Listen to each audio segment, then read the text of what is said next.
Good afternoon, everyone, and welcome to our Insights and Innovation sessions for this Monday. We have our wonderful partners at StackAdapt talking to us with a very, very big title called The Future of Advertising in Australia, which I love. It's going to cover all of the 2024 trends, which we believe is going to impact, or they believe is going to impact the advertising community. So without further ado, I'm going to introduce Elliot, who's going to kick things off. And Elliot, I'll hand over to you. Thanks, Sam.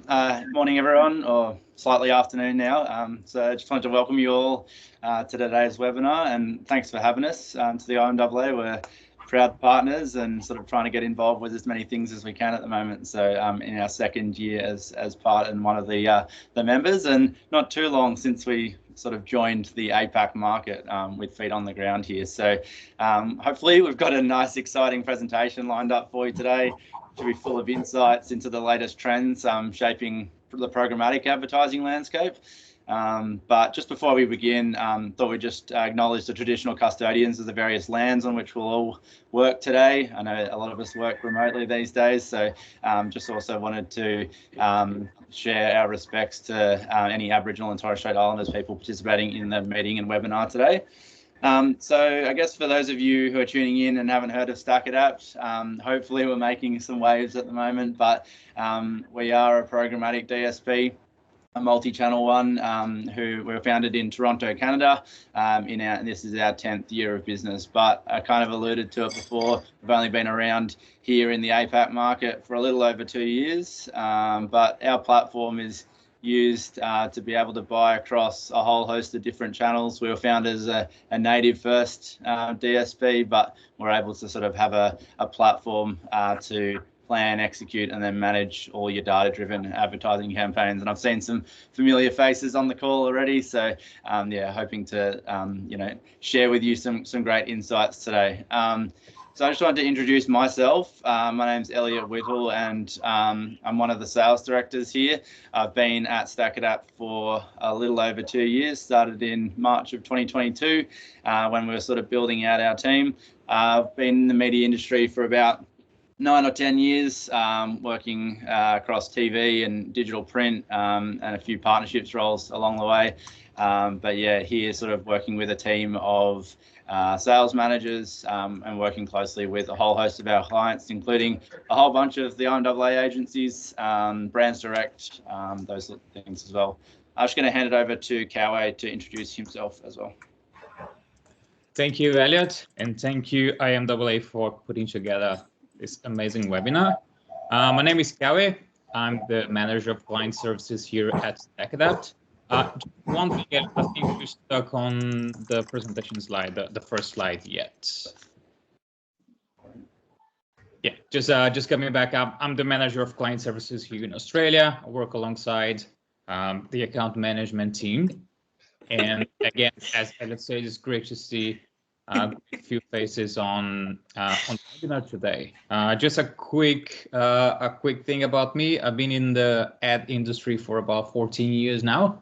Started my career back in Brazil, so I do have a little bit of experience on Latin American markets, and now over ANZ, helping up StackAdapt. Coming up to our agenda today, first we kick off the session by exploring the key advertising trends shaping 2024, providing insights into the latest strategies and innovations that are driving the industry forward in Australia. Next, into the channels they are poised to make more impact in the year, highlighting where advertisers should focus their efforts to maximize reach and engagement. Then we check out the latest trends in audience targeting, discussing cutting-edge techniques and technologies that are enhancing precision and effectiveness in reaching the right customers. Following that, we will review the top programmatic measure solutions, showcasing the tools that are providing deeper insights and accurate assessments for advertising performance. And by the end, we just do a quick wrap up with the key takeaways. Okay.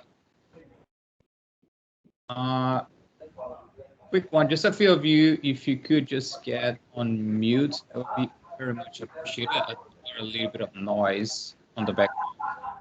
Yeah, guys, if you could just put yourselves on mute, there's a bit of noise. Thank you, Sam.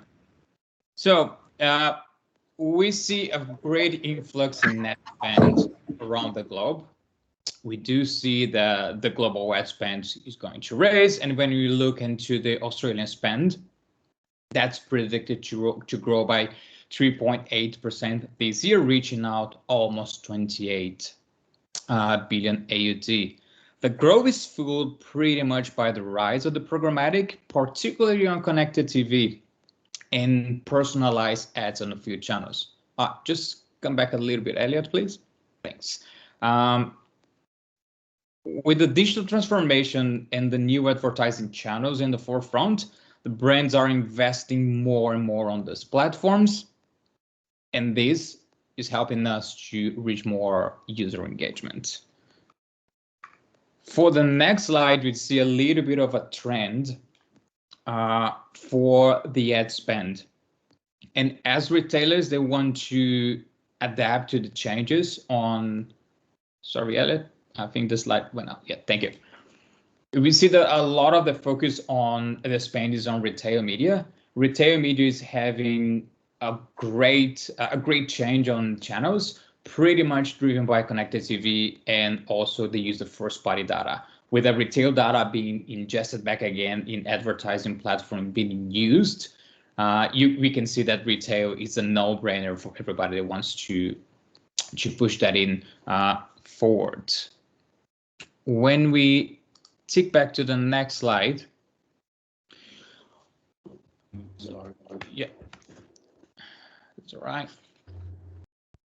We can see the projections, the year-on-year growth on specific channels. When you look at the graph at first glance, you don't see much change. You see increase, but you don't see a lot of change. But where we want to zoom in here is specifically on BVOD. BVOD is the channel that is growing the most lately. And when we take around highly successful events such as a Women's World Cup and a lot of focus on the Olympics this year, we see that BVOD has a lot of yield to grow in the year. And also, we also see a lot of measurement solutions being placed on connected TV, on BVOD environments that will enhance not only the output on how this medium is measured, but also high fidelity on data. Next one, please. Thank you. Okay, so when we talk about focus, so where are the main areas that we're going to see focus for the year? First one, retention and reactivation.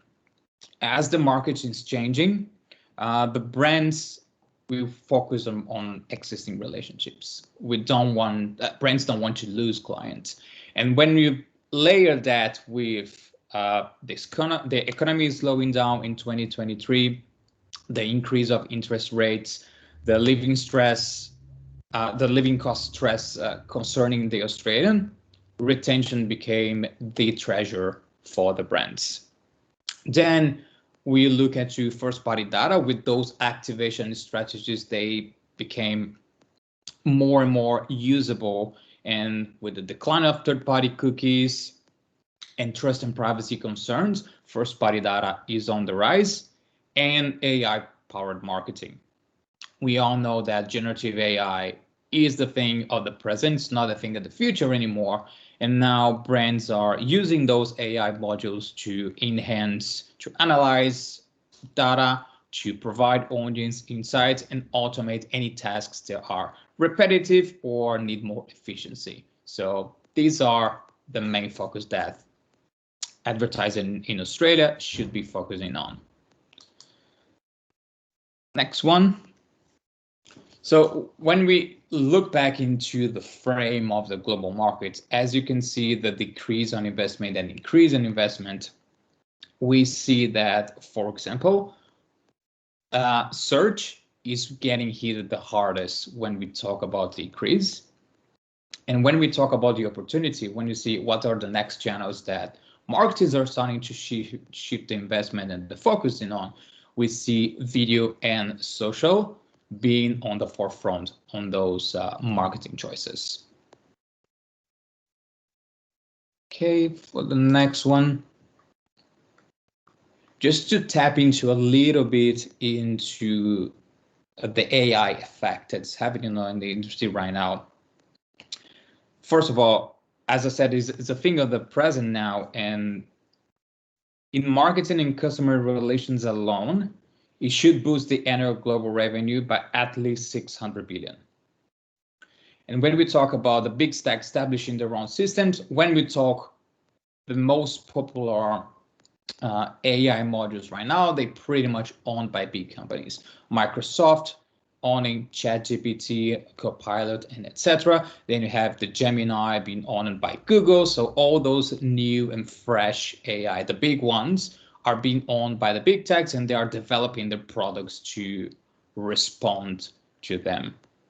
Then when we talk about like dominating the work environment, 45.1 million at work users in 2023, and we expect that to rise to the 70% of the workforce into 2025.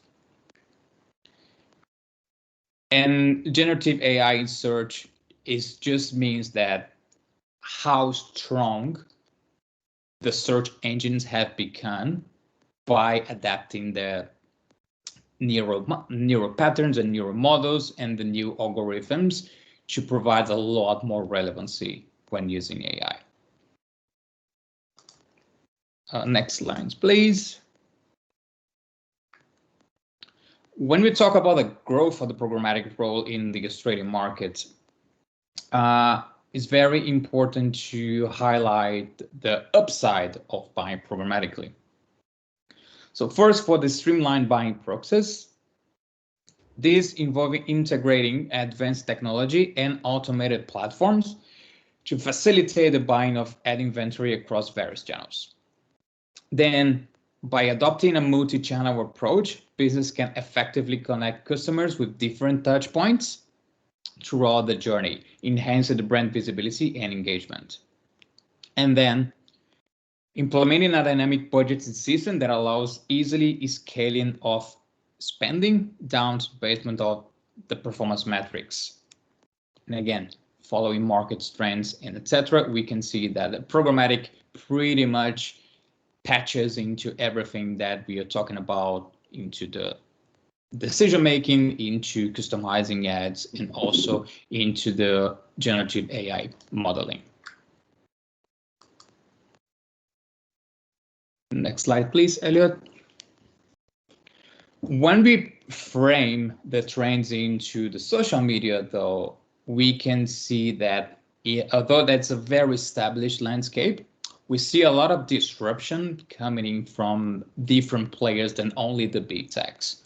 Just to give an example, YouTube is the major social media in Australia, followed by Meta. But when we talk about growth, we see that TikTok, for example, the ad reach on TikTok can be around 1.4 million, which is growing about 17% year on year. And we also see the decrease on users using Facebook specifically, but we see a great influx of users using Instagram. So it all balances that out. Next slide, please, Elliot. Streaming, again, as we've been talking in the industry for quite a while right now, we also the rise of the connected TV when we go back to the COVID and lockdown, and now is a lot more mature and established market.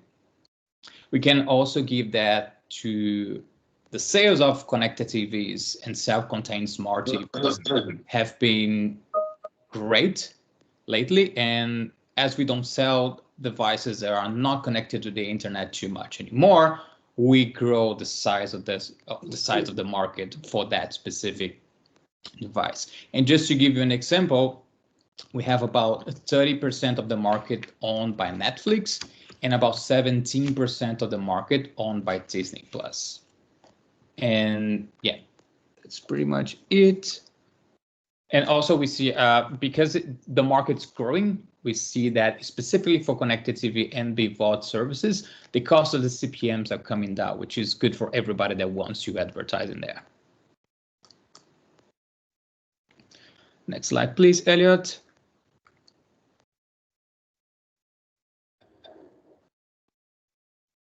Sorry. Okay, when we take that back into the retail experience of the client, we see that a lot of the problem ties back into privacy and how we can integrate those with a proper media buying or investing on less wastage of impressions, reaching more people, reaching the right user on the right frame of mind in the right time frame. And as you can see there, the major challenge is the proper measurement of the market outcomes. When you take that into programmatic and ingesting your first party data, you're already enhancing whatever database that you have with the possibility of targeted and use it and keeping that accountable.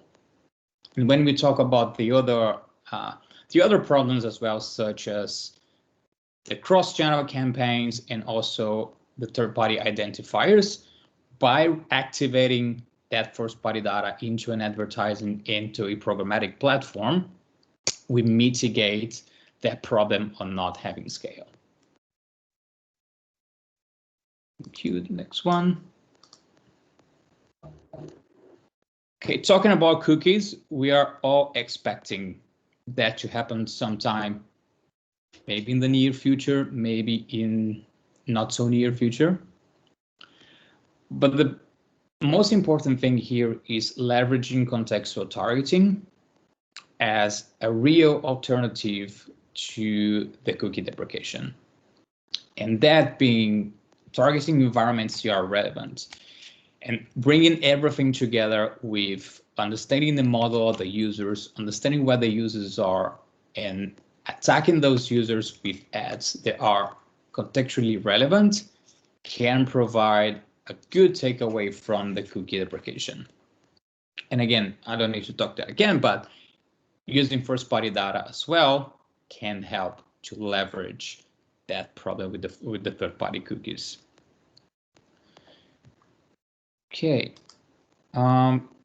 When we talk about the trends for the customers specifically, we see that the users are reevaluating price. And again, when we talk about price, we take it back with economy and we take it back to all the downturns that we've experienced lately, specifically for Australia. And we need to gain a competitive edge against all the models that we've seen there. And that is bringing audiences together into one place that you can understand, you can develop them, and you can expand on any insights any insights are provided. And again, we need to redefine the concept of treats. Consumers have changed to perceive the perception of what they constitute as a treat.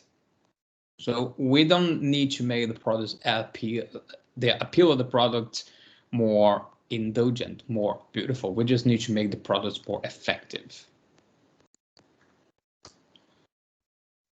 Next slide one, please, Elliot.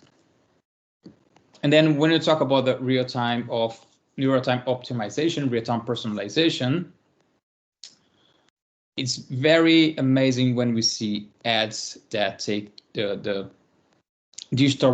dynamic retargeting and dynamic creative optimization to the heart and deliver the user the ad that they want to see at the time that they want to see. It takes the behavior that come back from the website, it takes the behavior of the user searches and deliver to that user what we really wants to see. And we see that closes a lot of the gap of relevancy and the sentiment of the users around the brand that provide a personalized ad grows. As you can see, 75% of the customer expect companies to understand their unique needs and expectations, and personalization is just at the core of that. Next slide, please, Elliot. And just to resume a few key takeaways on that, these insights before I hand it off to Elliot for a little bit more in depth on channels.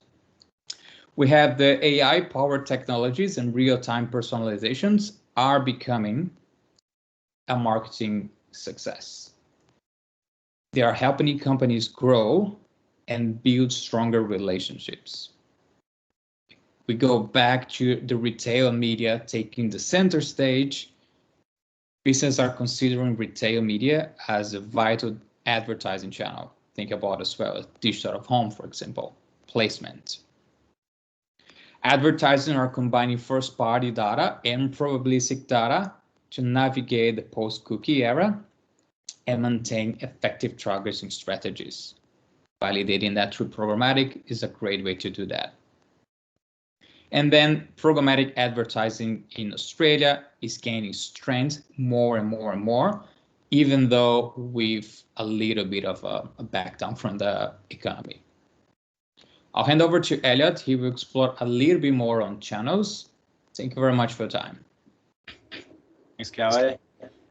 Yeah, so today I'm just going to run through a few of the key channels to watch out for in terms of where we see some growth coming for the rest of 2024 and then also in the coming years as well. So I'll dive into 3 channels today. The first one of those is the growth of CTV. So I guess over the last few years, in particular, there's been like a steady rise in the growth of CTV advertising within Australia, but we're also going to become one of the top 5 fast CTV markets outside of the US, with a projected revenue exceeding 450 million AUD by the end of 2027. Just in the day-to-day basis that we're seeing everything, there's just a lot of what we've all coined cord cutters. I don't even have an aerial in my house, and I know I'm definitely not the only one on the call that is in the same boat. We're purely relying on all of those streaming platforms to consume all of the video content. So I guess I just have a quick question, maybe just to think about in your heads, because I know there's not too much interactivity, but the fast channels is a growing space, and fast channels, just for a reminder, it's the free advertising supported television channels. They're offered on pretty much all of the smart TVs and as well as some of the local broadcasters that you offer. So 10 Play, for example, they've got a whole host of them. So maybe there's like a 24/7 home and away channel, or a channel that only includes cooking content. So curious to sort of just have a quick think in your head before I let you know the answer, but how many fast channels do you think that there are out there in Australia? So give me a second, but there's actually 640 of them at the moment. So if you think about even just going on to the 10 Play app, there's over 50 channels. Of course, all of the other apps that come with Samsung TV and the LG TVs, and obviously all of the other major BVOD publishers as well. So there are a lot. There's 1,500 of them in the US. So obviously we're not quite there, but in terms of like just the Australian market, our small fish across the pond, to have 640 fast channels is obviously a sign of where things are going for all of those advertising platforms and channels from a CTV point of view. Being able to target on the biggest screen in the house is incredibly powerful as well. So just in there we've got the 90% actually of all CTV ad dollars are bought programmatically. So being able to sort of overlay with audience targeting and being able to apply real measurement solutions. Did someone view a BVOD ad watching Married at First Sight? Did they then go onto my client's website and action on site? Being able to have those actionable measures in place versus your standard linear TVs is becoming increasingly more popular. 53% of consumers say that they'll view an ad to completion if it's relevant to the content they're watching. And separately to that, I guess, is that we're seeing about 97% on average completion rate of our BBOT activity. So it's pretty standard given that a lot of the content, almost all of the content, is non-skippable. And also 94% of users think that the features that I'd mentioned earlier of CTV are better, I guess, than linear TV. And finally, 50% of brands believe that CTV will be bigger than mobile advertising within the next 5 years. Next channel I wanted to focus on is the rise of digital out of home. So I think we can all agree that working in media, we've potentially used the most amount of acronyms out of any industry, but the one that's sort of stuck in my head the most since last year's programmatic summit is advertisers who do the poo, so digital out of home and programmatic out of home. Shout out Ben Allman from Broadsign for doing that one. I don't know if you came up with it. I'm sure you probably didn't, but plenty of advertisers out there are using the channel, as digital out of home accounted for 68.5% of all net media revenue in Australia in 2023. 37% of that advertisers are currently using programmatic out of home and have that part of their media plans, and 43% of those predict that there will be and have plans to have increased spend on that channel within the next 12 months. Finally, just last channel is about in-game. So blended in-game, and spoiler alert, but our Director of Sales, Barina, will be on the panel that that Sam mentioned earlier tomorrow at the Gigibyte activation that you guys have. She'll be on the panel with Rob Wall and a couple of other panelists there talking about the rise of in-game advertising. So yeah, be sure to sort of tune into that one as well. But Australians love gaming.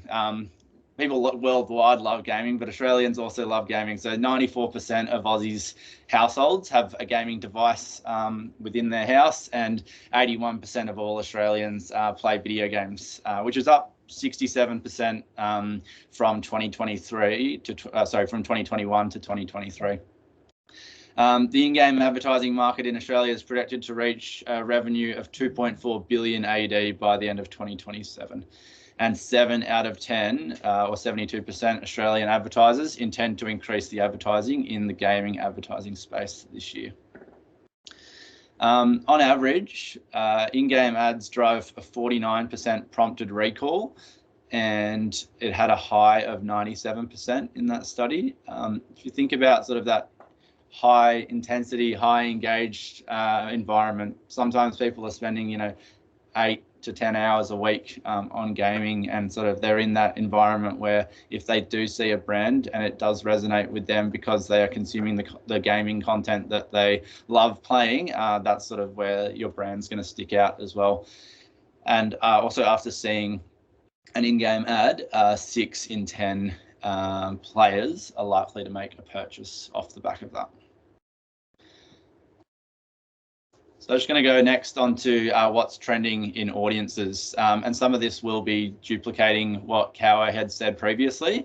But I guess it's a miss of us to mention and start a section on audience targeting without referring to the continuous advancements in AI.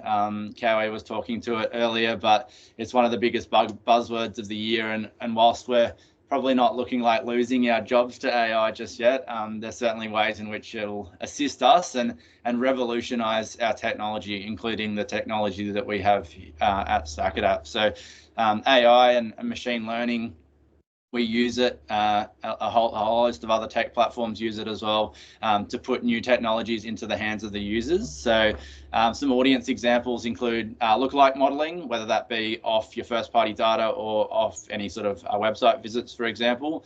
Browsing audiences, so behavioral audiences based on customer keywords and top performing search words, creating audiences of people who are most likely to be engaged with content related to those keywords, and then of course contextual placement as well. So utilizing those keywords again to feature on contextually relevant sites and articles in real time is a cookieless solution, but also being able to sort of say and set parameters like, it needs to be in the headline of that article. It needs to be in the headline or the body, but it must be 3 times or more on that page. So being able to have those tools in place, and one of them is our patent pending page context AI tool, to be able to sort of do that contextual play is a big one. We can also use dynamic creative optimization, which is a solution that will allow brands to create multiple dynamic versions of a creative in real time and target users with tailored messages. So this can be done on a set of rules like data triggers such as time of day, weather, like serving someone an ad for a hay fever medication when the pollen count is above a certain level, or serving someone with a umbrella ad once it's raining. You know, those sorts of things are really customized to really have a seamless advertising experience. You can also change it based on day of week, device, and there's a whole host of other ones as well. The next one's just our increased emphasis on first-party data. So I guess the second trend that we're talking about here, and getting to the point where Google's probably pulling our leg at this stage, but we know the date's been pushed back again, and we'll sort of all be working towards planning for that date. Whether it keeps getting pushed back or not, I think it's probably just like an ongoing gag in the advertising industry at the moment. But regardless, it's still allows us to plan for first-party data, and it is going to become a reliable and future-proof way of targeting as well. So the use of first-party data allows us for a really personalized and engaging customer experience.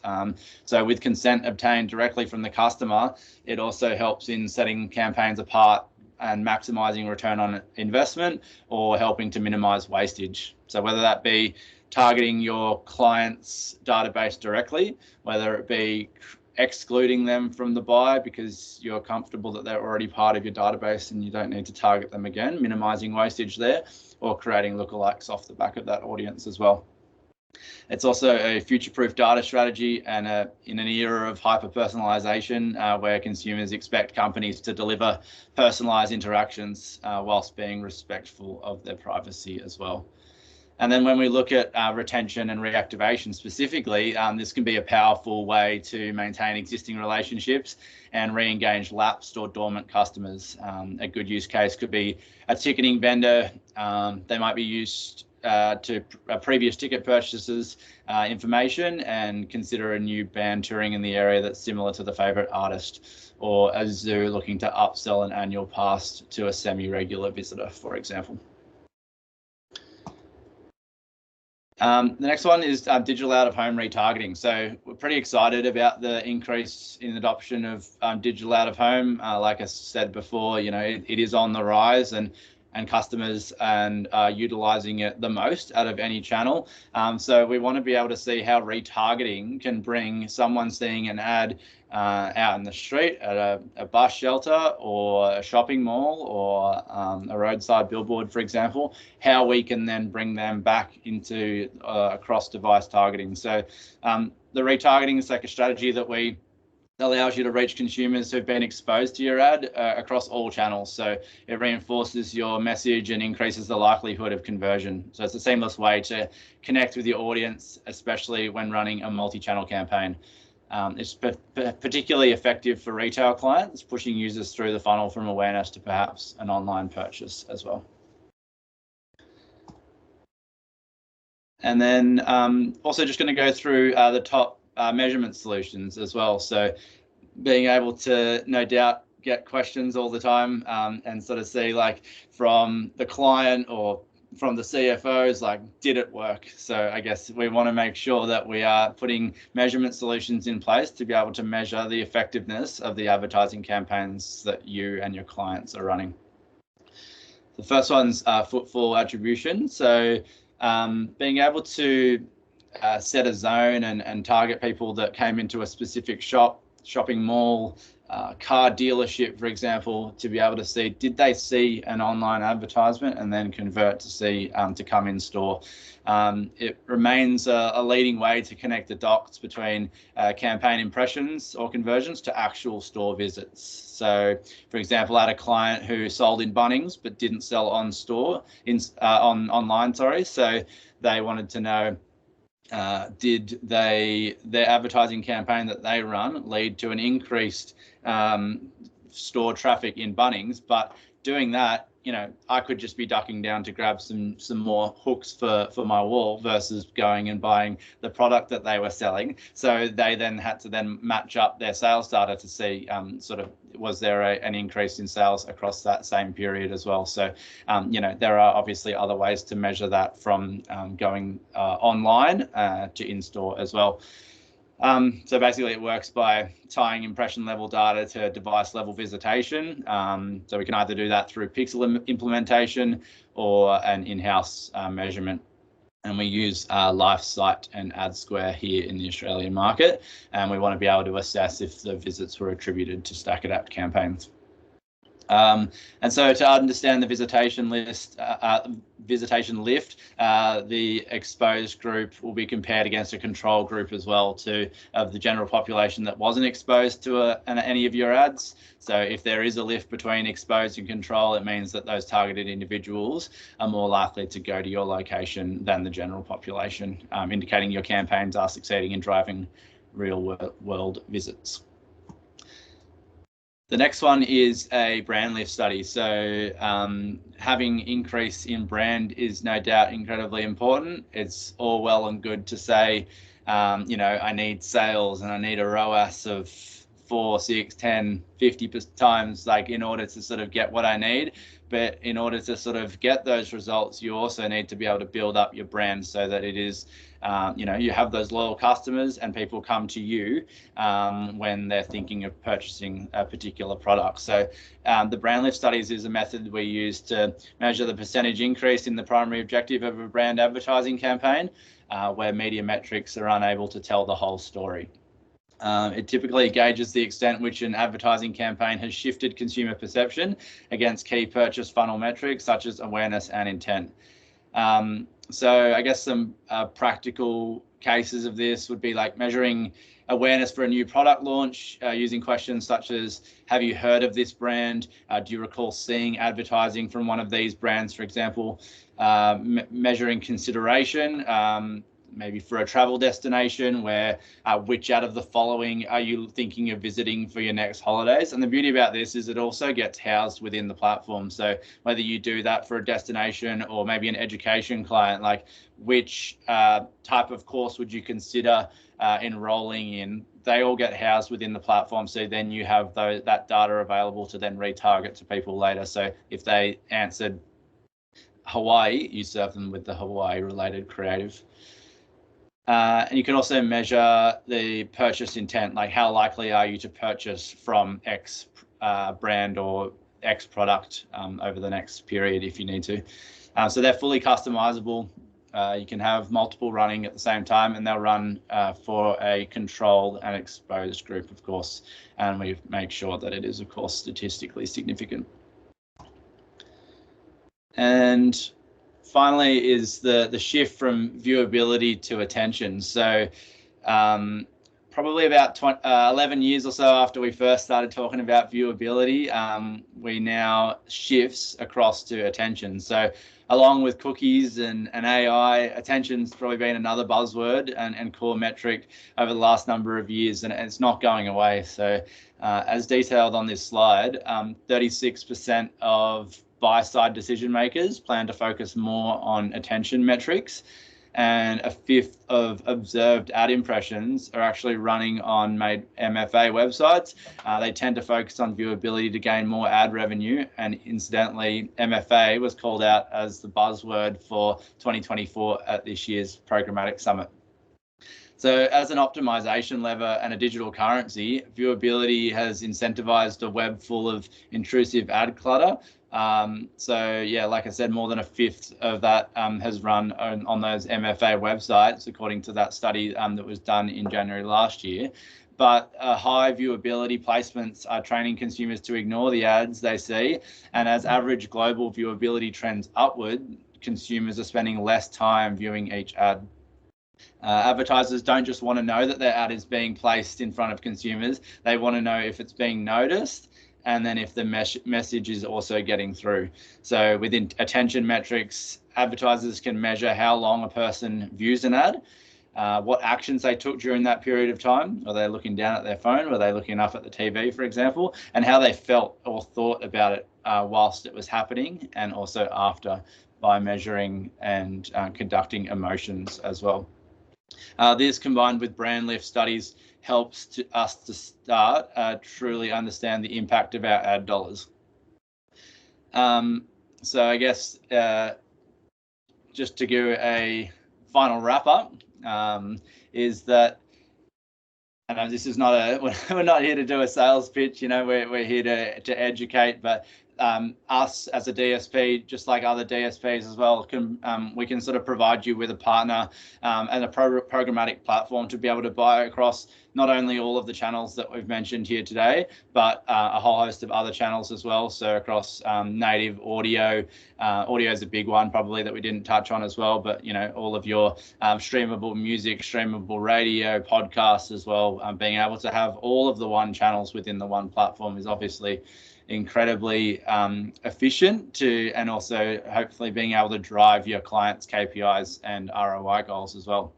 So here's some just examples of how we tend to do this. And we have been voted the #1 DSP on the G2 platform for the last 6 years running as well. So I just wanted to sort of go through 3 key takeaways, your time with us today. The one thing is, like, use your data to understand your customers. So the more you know about your customer, the better you can tailor your targeting, and the better you can get your message across to then ultimately drive results. Number 2 is leveraging new tactics. So test and learn remains a crucial effort for us all. Just because something worked well in the past doesn't mean it will in the future, which is also true in reverse. It's important to carve off a section of your overall budget to challenge the norm and to find new and improved way of achieving results. We have provided a platform which is literally designed for clients to be able to test. We don't have any lock-in contracts or anything like that. So you could utilize some of the key audience strategies, channels, measurement solutions that we have available as well to really challenge what you are currently running at the moment for your digital strategy. And finally, just want to diversify your marketing channels as well. So not putting all your eggs in one basket. The benefits of a multi-channel strategy does include increased brand visibility and then enhanced consumer engagement and the ability to reach consumers where they are as well. Sorry, I should have been on that slide. But there we go. That's it so far, guys. Thank you very much, guys. Is there any questions from anyone who wants to yell out? And there may not be, but we can connect to you afterwards. I just want to say, members, that I know that the last couple of weeks we've been banging on about, fill in the survey. But the results we saw there about the growth of BVOD CTV, the growth of programmatic out of home, POOD or whatever it is, or PEDO, whatever we want to call it. It's the worst acronym in the industry. It's reflected in the numbers that we got back from you guys as well. So it just endorses that it's smack on, and we'll share some of those numbers tomorrow in the next couple of weeks as we move forward. Thank you guys for those insights. Really interesting presentation. So really appreciative of that. Thank you, members, for tuning in. Just a reminder, the DigiBytes event, the first one of its kind available, is tomorrow at 2 o'clock in Sydney. Brisbane, we're going to be in July up in Brisbane, and Cairns in Cairns. I think it's in 3 weeks now. Almost at this time, we've got our opening cocktail party. If anyone wants to come along to the actual Cairns and Cairns, we have half-price tickets still available, I believe. And we've got a great showing of indies. I believe there's about 70 or 80 or maybe even close to 100 now different indies coming up. So it's going to be a hell of a week. Look forward to seeing you, as many of you I can, there. Have a great week, guys. Talk to everyone soon. Thank you. Bye-bye. Thanks, guys. See you guys. Bye.